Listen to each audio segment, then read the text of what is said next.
Sony managed to release a Spider-Man Far From Home trailer that doesn't spoil Endgame, and here is my thoughts and a quick breakdown.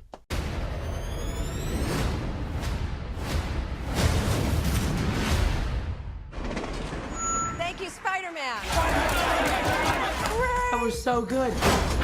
Hey, sorry I'm late. Happy. You look nice. Thank you. You too. Thank you.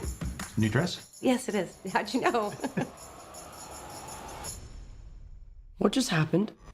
Alright, so in the first section of the trailer, we see Spider-Man at a homeless shelter, like a little event at a homeless shelter. Now this could be a feast from the Spider-Man game, which is the homeless shelter that Martin Lee sets up before stuff happens. You have to play the game, I'm not going to spoil it for you.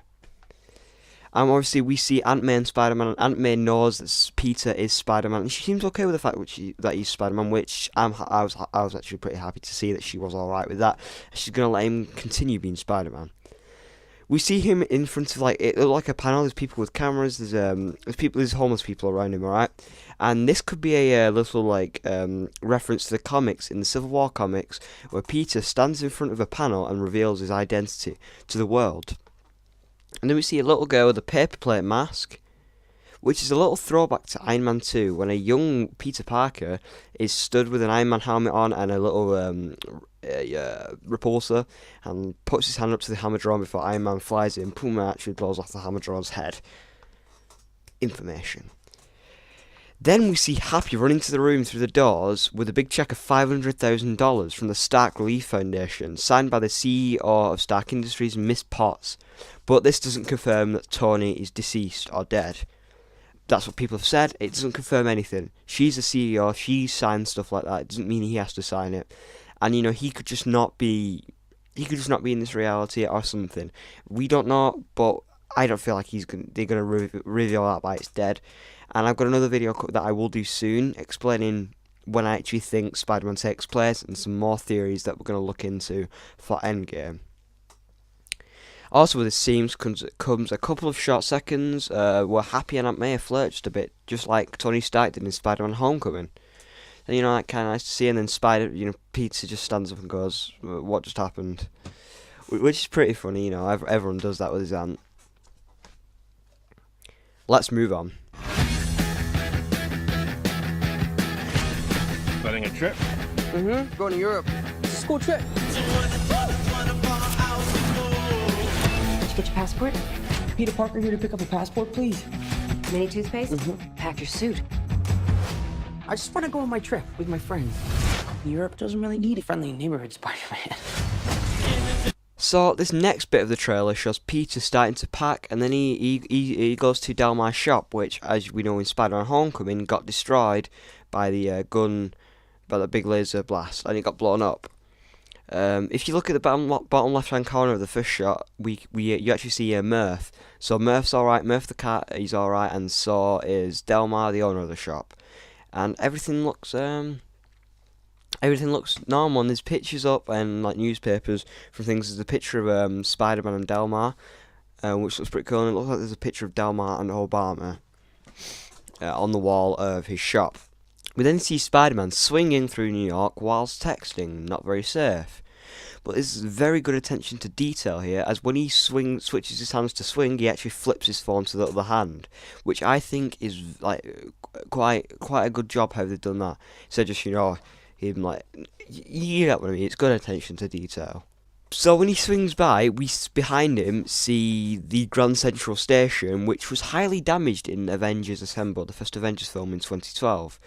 And it still has the statue of the first responders to get there, the first officers, the firefighters, and the paramedics and stuff. That statue's still there, which means the events of Avengers Assemble haven't been undone, which means they've probably not reset the timeline, because if that's still there, the events can't have been undone. And further behind that, we can see Stark Towers under construction again.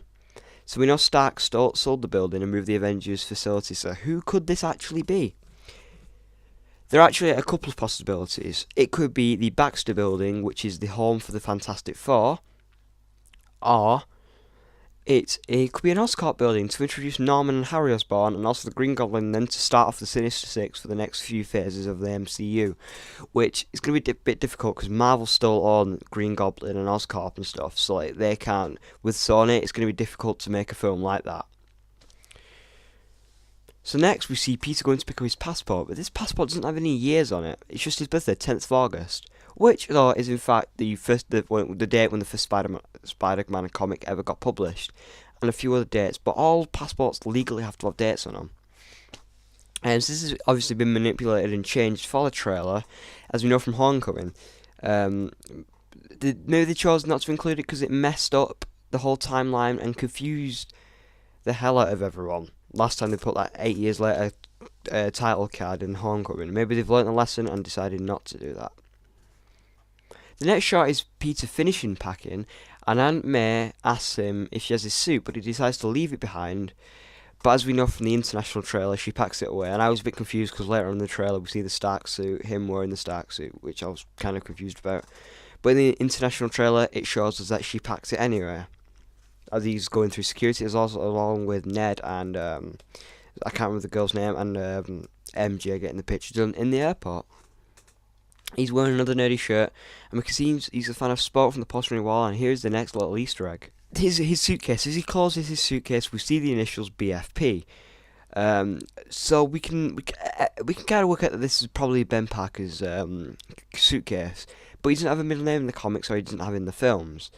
But his actual character was based off of Ben Franklin, so it makes more sense. Benjamin Franklin Parker makes a lot of sense as a name. But as we know, Homecoming wasn't a Spider-Man origin story, so a lot of people might not have noticed this if they're just new to the Homecoming set of films. After the Amazing Spider-Man and the Sam Raimi films were pretty much an origin story.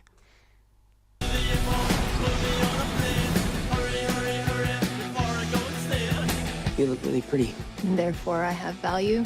No, that's not I'm right. messing with you. You look pretty too. I just want to spend some time with MJ. I think she really likes me, dude. That reminds me when I first fell in love. I had just finished my food coffee. Alright, for the next bit of the trailer, we see Peter running to catch his flight and then them taking off in the aeroplane and flying to Europe. The shot then switches to them on a boat, and the boat goes past behind Ned, and it has the letters on it, ASM 12, which could possibly be a reference to the Amazing Spider-Man issue 12, which was when Hydra Man was first introduced, which makes sense because they are on the water, and Hydra Man we think it's Hydra Man, it gets shown later on in the trailer. Yeah, I know the like Sandman and stuff. We think there's them, but again, another video on that with another theory that I think what I think's gonna happen. Then you see a shot of Peter and MJ in what looks to be a theatre, and they seem to be flirting. Anyone else think what I'm thinking? This could be the movie, guys. This could be the movie. Then we see them arriving at the hotel with Mr. Warren and another guy. Mr. Warren is obviously the teacher from the last one who took him to Washington when Spider-Man went missing, etc., etc. Then we see Peter and Ned in their hotel room, and then Ned gets tranquilized. Wonder who that could be, you know?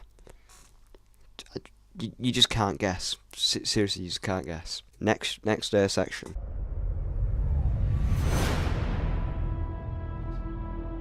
So nice to finally meet you, Spider-Man.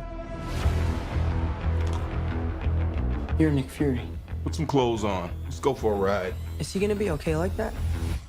Might want to turn him over so he doesn't swallow his tongue. So this section reveals that Nick Fury was waiting in Peter's room and says that this is his first time meeting Spider-Man. So with him saying this could possibly mean that he didn't end up meeting Spider-Man in Endgame, or if he did, it's been reset somehow and they don't know, or it's in an alternate reality, which you probably heard other theories already by now. But you know what? Why does Nick Fury have a thing about turning up in people's houses, especially a couple of teenagers? It's quite a thing about turning up in people's houses, honestly. It's a bit weird. But, you know, luckily he remembered to use the tranquilized gun instead of the other one. And then, you know, good old Nick Fury warns Peter to turn Ned over so he doesn't swallow his tongue. Good Nick Fury. Next section. I think Nick Fury just hijacked our summer vacation. Awesome! got gifts, Parker, but we have a job to do. Alright, so now we start getting into the action, the exciting bit of the trailer, the music, steps up a bit, and we're getting into it. So we see Peter in the Stark suit on a boat. This is what I was confused at. I saw him in the Stark suit, but I hadn't seen the international trailer at this point. And he had the Stark suit, and I was like, what? He left it at home. But then obviously, since I saw the international trailer, I now know. And he's on a boat in what looks like water, but it looks like there's some over him. We'll find it in the film. But he's most likely going for a debriefing on his mission, spy mode engaged. His mission is probably obviously to either defeat Mysterio or the Elementals. Again, okay, let's carry on. So we see Nick Fury actually looking over London from the Chateau, which is a really tall tower in London. And he's probably watching over the fight on the Tower Bridge, because, if something goes wrong, Spider-Man gets injured or something, he likes to call people in at the last moment. Captain Marvel. Then we see a shot of Spider-Man jumping off a bridge, and then the web gliders again, the new red and black suit, and he's gliding towards the fight on Tower Bridge. So, the web gliders from the Stark suit, they're in the new suit, which everyone's presuming Nick Fury has given Peter, and obviously he's gliding towards the Tower Bridge, the fight on Tower Bridge. Then we see Nick Fury and Maria Hill shooting at a rock man. Now this could be another one of the Elementals, Sadman from the Sam Raimi films, Spider-Man 3, the one with Venom and Salmon in, not the best one of the three, but it was alright. So I've got Sandman and the Elementals in another video though, so you want to subscribe to that. We hear Nick actually voicing over and saying that Peter has gifts. You got gifts, Parker. Well duh, we saw it in Homecoming, and we saw it in The Amazing Spider-Man, and also in the Sam Raimi films. Wow, Nick. Alright, next section. Are you going to step up or not? You're all alone. Your friends are in trouble. What are you going to do about it?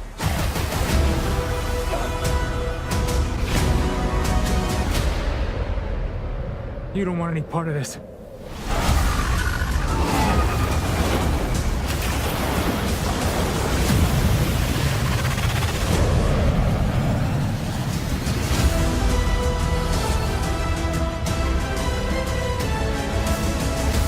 Who is that guy? He's like Iron Man and Thor rolled into one. He's no Spider-Man. What is it with you and Spider-Man? What, he looks out for the neighborhood, has a dope suit, and I really respect him.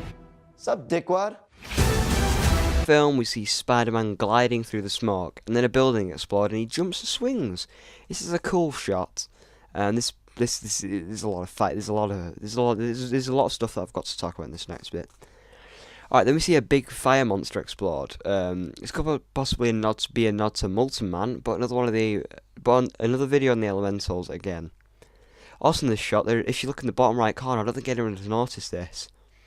For a quick second, in the bottom right hand corner, you can see a figure, and it looks like MJ because there's another shot, and you see her stood looking at something, like looking up at something, and she has that same hair as you see in that shot than the shot when she's staring at Multiman. So this could probably how Peter actually ends up revealing himself to MJ that he's Spider-Man somehow. Again, we'll have to wait and see, but it's either that or Spider-Man has to save MJ, but he has to make a choice. Does he save MJ but risk, like losing someone else, or stop Multiman but maybe lose MJ? Again, we'll have to see. Alright, then there's a shot of Happy, and he says, "You're all alone." You're all alone. Your friends are in trouble. Now, this could mean the Avengers are dead. Or Marvel just thinks Spider-Man is a big enough character now that he doesn't need another big MCU character in a film like Robert Downey Jr. He made $10 million just off I'm pretty sure he made a lot more than Spider-Man actually did in that film, which is pretty stupid. If you think about it, it's Spider-Man's film. Robert Downey Jr. made more than Peter. Sorry, not Tom Holland. Don't make any sense. Next, we see a shot of some men running into a restaurant and some fancy some fancy place, and they're firing guns. You're all alone. Now, this could be completely unrelated to the main story, or they work for Mysterio, but they could also be, but they could also be what is known as the Kingpin from the Spider-Man comics and the game, Obviously the Kingpin work for Fisk, and they're a group of like highly trained like terrorists. They're a terrorist group, but not a terrorist group. They're a crime-based group, and they're in the Spider-Man game. They're also in the Spider-Man game. This could be a nod to that. This could be how Fisk comes into it, and then obviously you got the Sinister Six building up for the next, big MCU film. Just a thought. I don't think anyone's really picked up on this, but it could be completely unrelated, or they could be working for Mysterio. Oh, there's something else.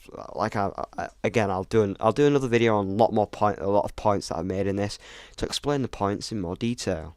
Alright, so then we see Ned and some of the others running along the bridge from a lightning strike. But doesn't lightning normally hit the tallest point, not the actual floor of the bridge? So this could be the elemental of or lightning, Zephyr, or how you say it. Because obviously we've been introduced to Hydro Man, Molten Man, and Sandman. What we think there's one more, Zephyr, the elemental of this could most likely be her. But again, we'll have to see. And these might not even not be the elementals. But in the cloud, it's kind of like you can kind of see what I mean. I'll put like obviously, you'll see what I mean. Alright, so here we see another new suit, most likely the Noir suit, which was teased, and then the background looks the background actually looks like a carnival, where Spider-Man actually faces off Mysterio in the comics. In the background, we can see Maria Hill and Nick Fury, and the suit is like obviously it's a black colour. The goggles, he's jerked his head down, and the goggles come over his face. Looks awesome. I can't wait to see that in the actual film and see it in action. Alright, so we see MJ stirring up at someone, like I mentioned earlier. Or something. This could be Molten Man, as I said earlier. Again, we see a quick little scene with Hydro Man versus Peter, where Hydro Man pushes him along somewhere. Then we get the big reveal of Mysterio, and he appears from a cloud of smoke. He then says, "You don't want any part of this," and then moves his hand in a circle and creates geometry like shapes, like triangles and stuff. You don't want any part of this.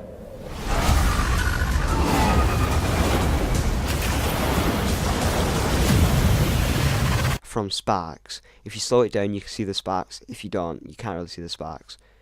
And the sparks probably mean that Mysterio isn't real. He's an illusionist. Because that's what he's in the comics, and the elementals may not be real and just an illusion by Mysterio to make him look like the good guy. Which, again, I'll do another video on, because I have a lot more points to make about that. Then we see him fighting Hydro Man with his fishbowl helmet and some more green magic swirls around him with a red cape. Doctor Strange, Thor, Iron Man, Fly, oh, wow. He's trying to look just like the kids say in the end. They say something like that. They say, oh, it looks like Iron Man and Thor rolled up into one. They're dead. Then we see fighting Hydro Man, and then we get a modern version of the 1960s Spider-Man theme. So to end it all, we see all these people in the room, like MJ, Tom Holland, Flash, Ned, and two others. I can't remember their names. One of them mentions Thor and Iron Man, which means they must have existed in this reality. But Peter gives them a glance as if to say it's too early to bring them up because they are dead. Who is that guy? He's like Iron Man and Thor rolled into one. He's no Spider. But obviously, then Flash brings up Spider-Man and insults Peter, which is quite funny because obviously, Peter is Spider-Man, but he doesn't know that, so he's insulting Peter but being like really nice to Spider-Man. Alright, so that was my full breakdown of the trailer. That was some of my ideas, what I think's personally going to happen. Remember, subscribe for more videos. I've got more theories coming out on the Elementals and Mysterio. I hope you did enjoy. Goodbye.